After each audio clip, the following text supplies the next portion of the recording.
Ito pala tayo ngayon ng sopas. Ayan nga, nakapagpakulo na tayo ng chicken breast at itlog.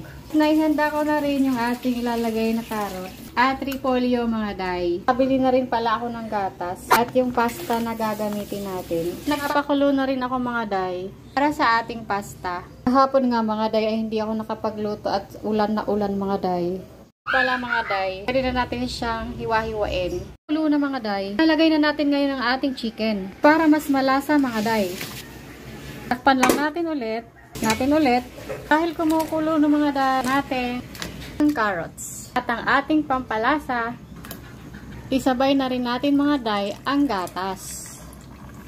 Para maluto na rin siya. Takpan lang natin ulit mga day. At ating i-check kung malambot ng ating macaroni pasta. Drain lang natin mga day. Ating water mga day. Tatakbo na yan, chor. So, ayan na mga day. Ready na. Check na natin ngayon.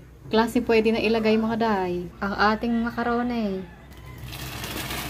Siyempre mga day, ating pangpalasa. Ay luto na ang lahat. At hindi masarap pag walang ganito. Ating sopas. Ilagay na natin. Ate-are.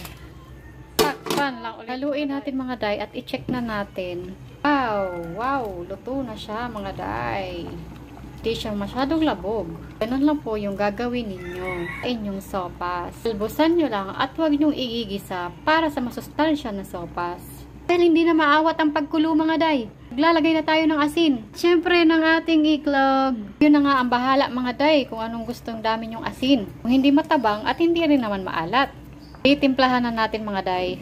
Lagyan na natin ng paminta. Ilagay na rin natin ito mga day. Para hindi malabog yung ating pasta. At ito na may pahuli na. Ang pakulo na lang mga day. At iyan ay maluluto na. And oh! Time check nga pala ako mga day. Alas 3 na ng hapon sakto. Merienda time na talaga. Saktong-sakto lang ang ating pagluto ng sopas.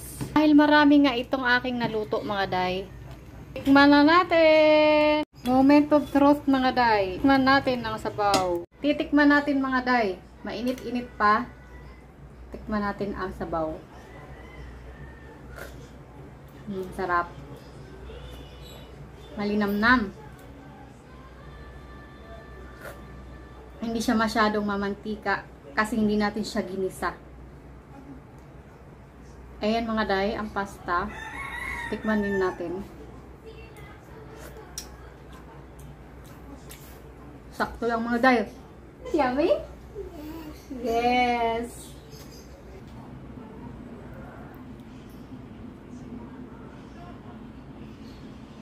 Is it yummy? Is it yummy? Wow, thank you. Yummy, yummy? Andito na ang ating sopas mga day. Dahil marami akong naluto ngayon, tayo ay mamimigay sa kapitbahay ng chicken. Ayan na yung buto-buto. Ayan ang gulay.